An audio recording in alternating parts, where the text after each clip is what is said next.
ఈ పత్రిక చదవమని చెప్పిన కాడి నుంచి డ్యూటీ నుంచి రావటం చదవటం, ఇక అదే పని అయిపోయింది నాకు. సరే, దేవునికి వందనాలు, నాకు ఇవ్వబడిన వాక్యం బట్టి అయ్యగారికి వందనాలు.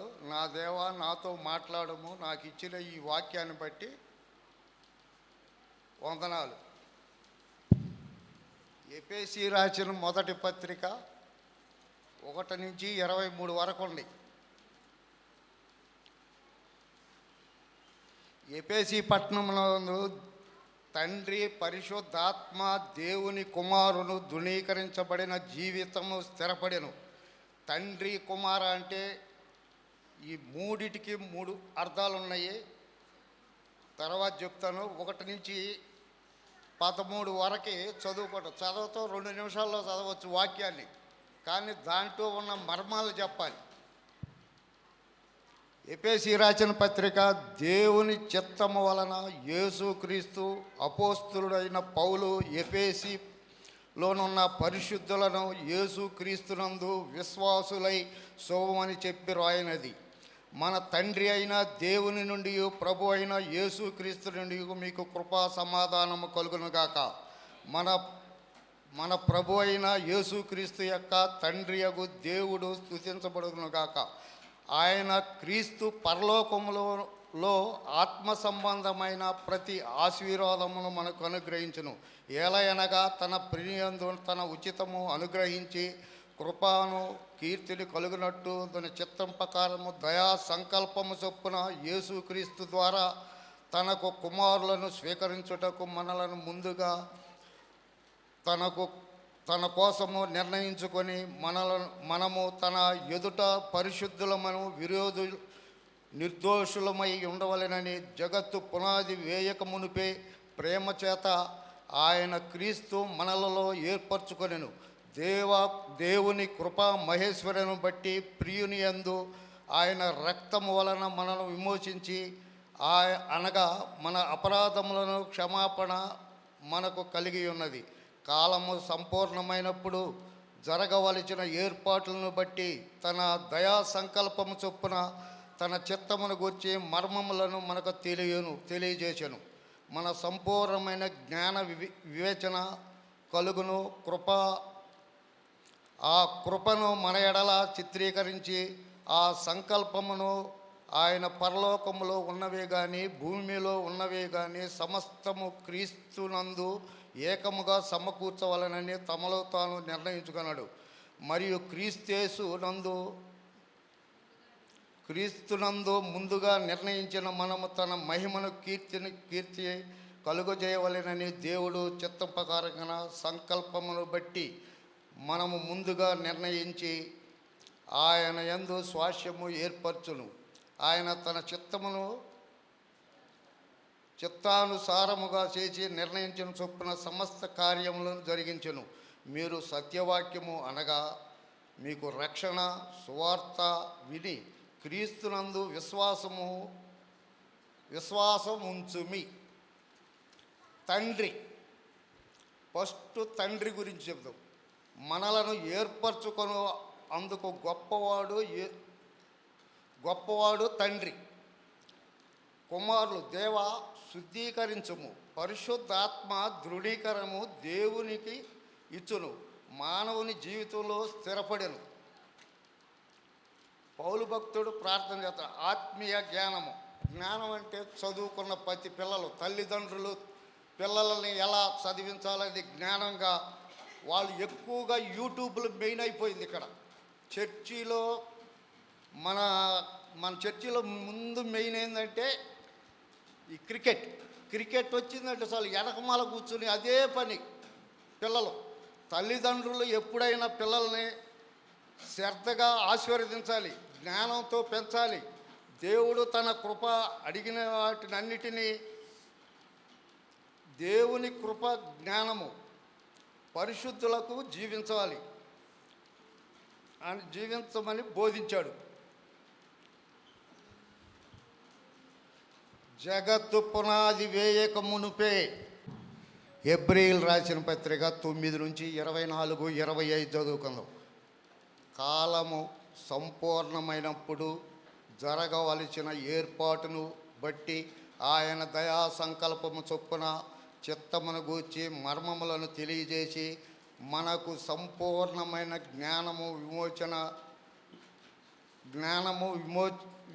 వివేచకము వివేచనము కలుగుటకును. ఎనిమిదో వచనం దానికి అపోస్తుల కార్యములు 13:36-37.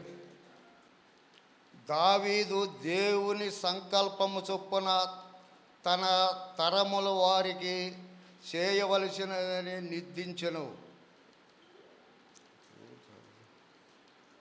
యెహోవా ఆలోచన సదాకాలము నిలుచును, ఆయన సంకల్పము తరతరములు ఉండును. భూమి మీద ఉన్నవియే అంటే కీర్తనలు 148, 7-11 వరకు చదవడం. సమస్తము దేవుడు భూమి మీద ఉన్న వాటిని అన్ని సృష్టించాడు. భూమి మీదనున్న మకరములారా, అగాధ జలములారా యెహోవాను స్తుతించుడి. అగ్ని వడగండ్లారా, హిమము ఆవిరి ఆయన ఆజ్ఞ నెరవేర్చును. తుపాను పర్వతములారా, సమస్తము గుల్లలారా, ఫల వృక్షములారా, సమస్తము దేవదారు వృక్షములారా, మృగములారా, పశువులారా, నేలప్రాకు జీవులారా, రెక్కలతో ఎరుగు పక్షులారా, భూరాజులారా, సమస్తము ప్రజల భూమి మీదనున్న అధిపతులారా, సమస్తము న్యాయాధిపతులారును యెహోవాను స్తుతించుడి. భూమి మీద ఉన్న పక్షులు ఏ అయినా కానీ దేవుడు మనకి ఎప్పుడు అనుగ్రహిస్తాడు. సంకల్పం గురించి చెబుదామమ్మా.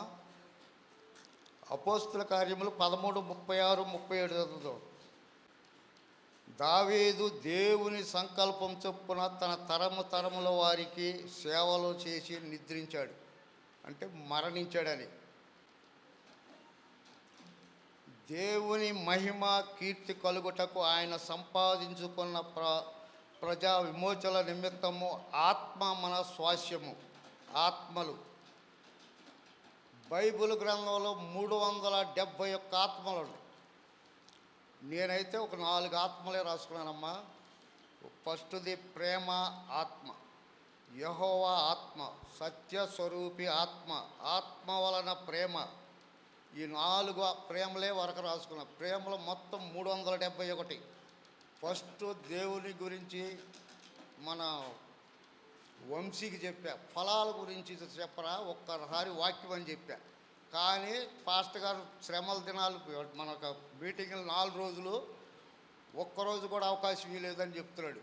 ఫలాలు మొత్తం 16 ఫలాలు చెప్పారు, రాసుకున్నాను. ఎప్పటికప్పుడు బైబిల్లో రాస్తూనే ఉంటాను నేను. ఆ ఫలాలు చెప్పమంటే చెప్పలా, రోజు అంటానే ఉంటా. రోమియోలు రాసిన 8:17 రాసుకున్నాను. మృతులలో నుండి యేసు లేపిన ఆత్మను నివసించి ఎడల మృతులలో నుండి క్రీస్తేసు మనలను లేపినవాడు చావునకునైనను శరీరమునకునైనా కూడా మీలో నివసించి ఉన్న తన ఆత్మ ద్వారా జీవింపజేశాను. జ్ఞానము విజ్ఞానం ప్రార్థనల యందు మిమ్మల్ని గూర్చి విజ్ఞానము చేయుచున్నాను. అంటే ప్రార్థనలు, వ్యక్తిగత ప్రార్థనలు. మన చర్చిలో మాత్రం ముందు ఉండేవాళ్ళు 4 చేస్తారు. ఇటు 4 అటు 4. వెనకమాల వాళ్ళు ఒక్కళ్ళు కాకపోయినా ఒక్కళ్ళు చేయరు. ఇమ్మానుయేల్ పాస్టర్ గారు కాడి నుంచి చెబుతున్నాం, చూస్తూనే ఉండ. మన సెల్లార్ లక్ష్మీ కాంప్లెక్స్లో మన సత్యనారాయణ గారి అమ్మగారు మమ్మల్ని తీసుకెళ్ళింది లక్ష్మీ కాంప్లెక్స్లో. తర్వాత మన గ్రౌండ్ గోపి వాటల కింద మొత్తం మన చర్చిలో టీవీ పెట్టి ఎంత ఆత్మలు సంపాదించేవాళ్ళు, ఎంత జ్ఞానం, ప్రార్థనలు. మన చర్చి ఎంత పెద్దగా ఉండేదో, 4 పక్కల ఏసీలు, 4 పక్కన టీవీలు పెట్టి ప్రార్థన గురించి నిత్యం బోధించేవాడు ఇమ్మానుయేల్ పాస్టర్ గారు. ఇప్పుడు ఈ ప్రార్థనల గురించి కూడా 4 ప్రార్థనలే రాసుకున్నానమ్మా. ఒకటి వ్యక్తిగత ప్రార్థన, దానియేలు ఎక్కువగా హన్న వాళ్ళిద్దరూ వ్యక్తిగత ప్రార్థనలు చేశారు. రెండోది కుటుంబ ప్రార్థన, మన కుటుంబంలో ఎంతమంది ప్రార్థన చేస్తారో తెలియదు, కానీ ఏబు మాత్రం కంపల్సరిగా కుటుంబ ప్రార్థన చేసేవాడు. మూడోది సంఘ ప్రార్థన.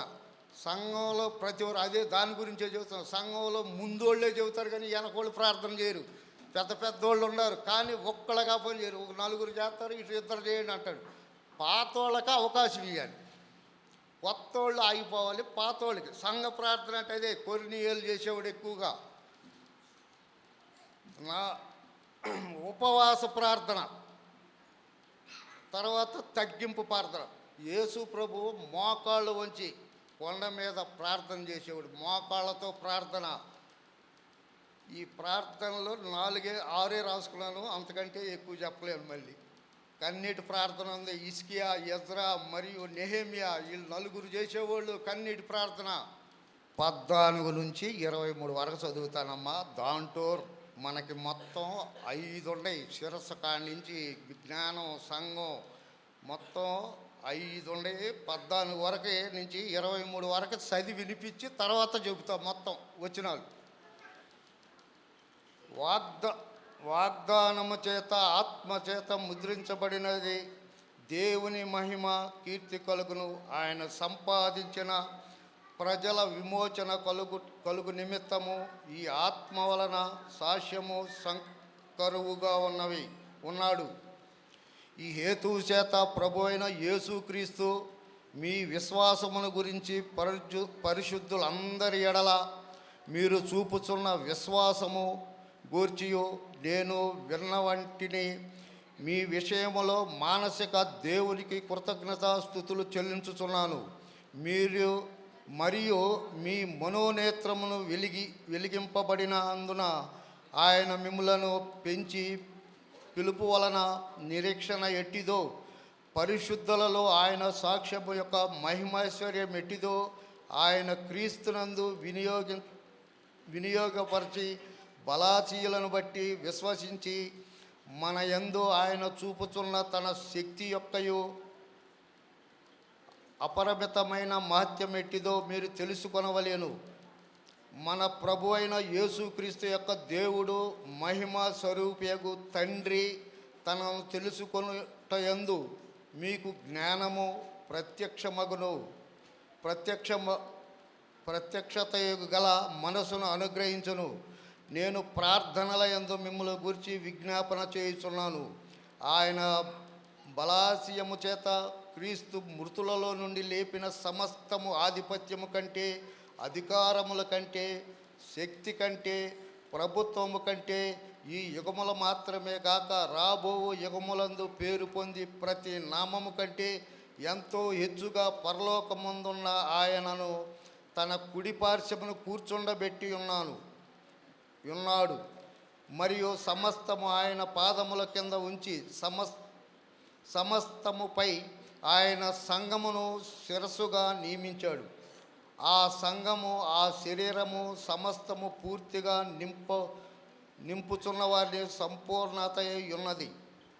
ఫస్ట్గా విశ్వాసం.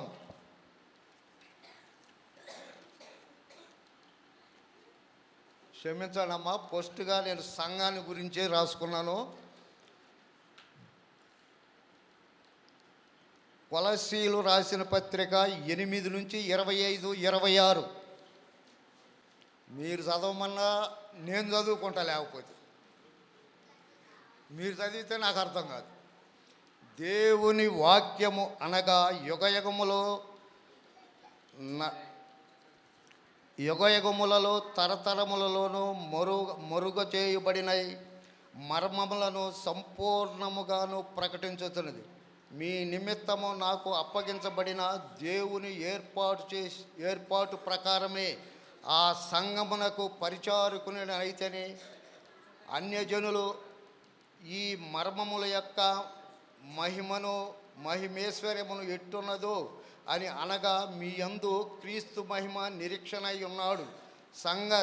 సంగతిని దేవుడు తన పరిశుద్ధులను పరచుకొని ఏర్పాటునకు అమములను వారిని బయలుపరచను. పేతురు బండ మీద కట్టాడు సంఘాన్ని. అపోస్తుల కార్యము 20:28లోను దేవుడు తన స్వరక్తమిచ్చి సంఘమును కాబట్టి సేమ్ మన దేవుడు రోజు చదువుకో సంఘం. ఎఫెసీయులు రాసిన పత్రికలో కూడా సంఘాలు 4 సంఘాల గురించి చెప్పాడు పౌలు భక్తుడు. గలతీయులు, ఎఫెసీయులు, కొలసీలు, ఫిలోమోను, ఈ 4 సంఘాలకు ఎక్కువగా ప్రాధాన్యత ఇచ్చేవాడంట. ఎఫెసీ తన శరీరం సంబంధమైన మనస్సు వలన ఉరకక ఉప్పొంగుచు శిరస్సును హత్తుకొనిన వాడెవడు, మీరు బహుమానమునుగా కొనియుడి. ఆ శిరస్సు మూలముగా సర్వ శరీరము కేళ్ల చేతను నరముల చేతను పోషించి శిరముల మూలముగా సర్వ శరీరము కేళ్ల చేతులను నరముల చేతను పోషించబడినది.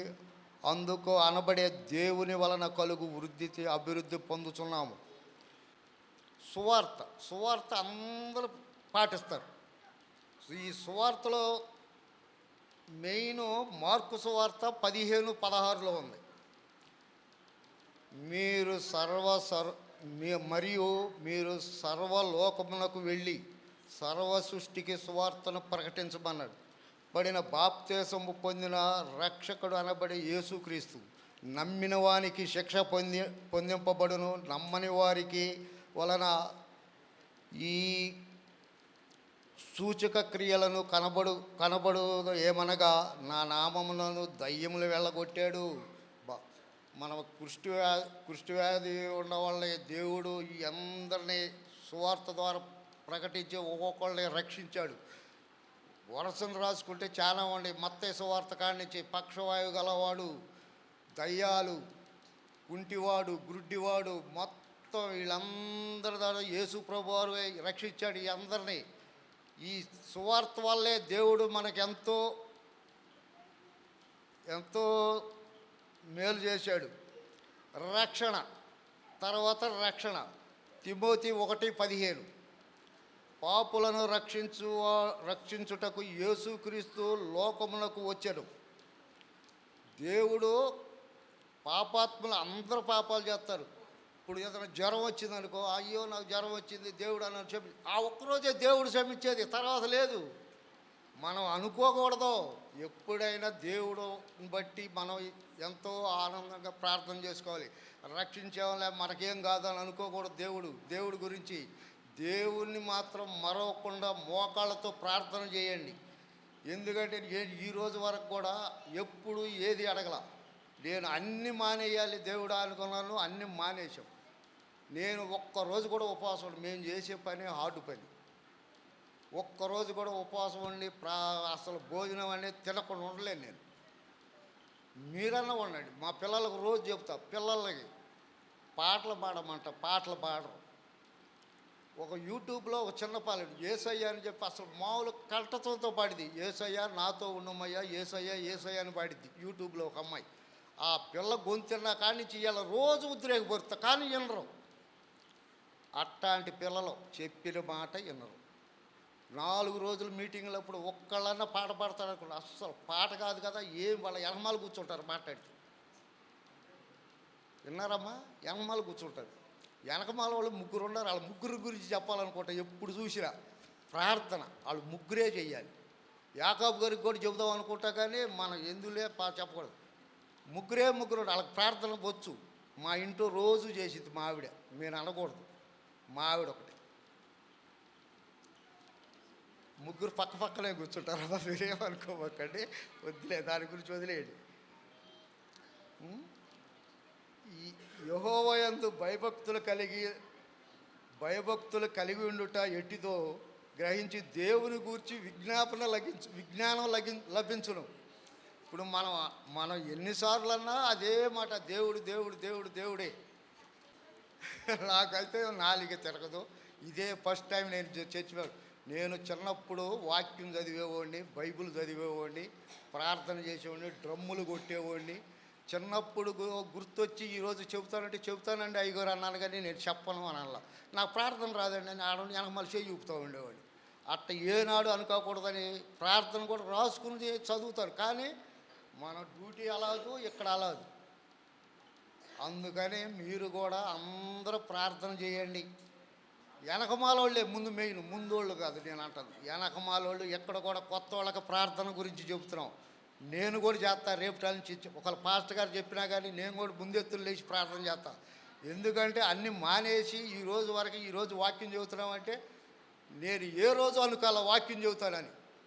మా అబ్బాయి అంటాడా, డాడీ నీకు వచ్చింది చెప్పాను, ఏదైనా సలహా ఇస్తారు, నీకు వచ్చింది చెప్పండి, ఏం చెబుతాం చెప్పండి.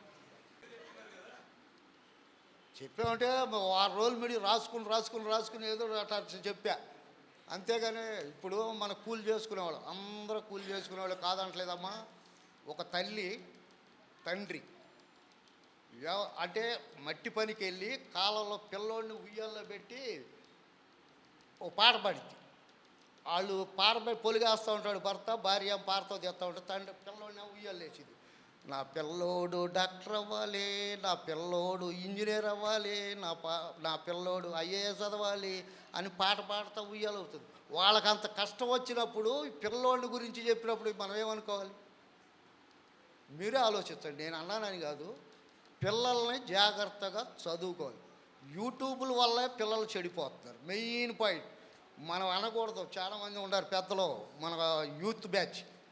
ఆ యూత్ని గురించే చెబుతా ఎక్కువగా. నేను మీ గురించే చెప్పాలి. నేను ఓ పెద్ద ఆయన జ్ఞానం గల్ల వాడిని ఓ సముద్రంలో దాటాలి. ఓ పెద్ద ఆయన పడవ నడుపుతూ ఉంటాడు.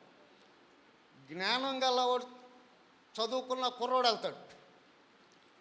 కుర్రోడిని తీసుకెళ్తానే ఉంటాడు. ఆ పడవకి చిన్న ఓలు పడింది. ఆ పిల్లోడు అడుగుతాడు, ఆ జ్ఞానం గల పిల్లోడు, పెద్ద ఆయన నీకు వృక్షశాస్త్రం తెలుసా, జీవశాస్త్రం తెలుసా? ఈ శాస్త్రాలు మొత్తం 8 శాస్త్రాలు ఉన్నాయి, కానీ నాకు రావు, నేను చెప్పలేను. 8 శాస్త్రాలు అడుగుతాడు. అయ్యా ఇన్ని శాస్త్రాలు చెప్పావు, ఆ ముసలాయన నీ జ్ఞానం ఉంది కదా, నాకు జ్ఞానం లేదు, ఈత శాస్త్రం అనేది తెలీదు, దేవుని శాస్త్రం అనేది తెలీదు. అక్కడ యూట్యూబ్లో చూశా. ఈ పెద్ద ఆయన అంటాడు ఈత శాస్త్రం తెలుసా అని చెప్పి పెద్ద ఆయన ఈత కొట్టుకుంటూ వెళ్ళిపోతాడు. ఈ జ్ఞానం గల్లవాడు ఉంటాడుగా, పడవ మునిగిపోయింది. జ్ఞానం గల్లవాడు ఏమయ్యాడు? మునిగిపోయాడు. అట్టాగే పిల్లల్ని జాగ్రత్తగా పెంచుకోండి. ఈ చిన్న వాక్యాన్ని దీవించునుగాక.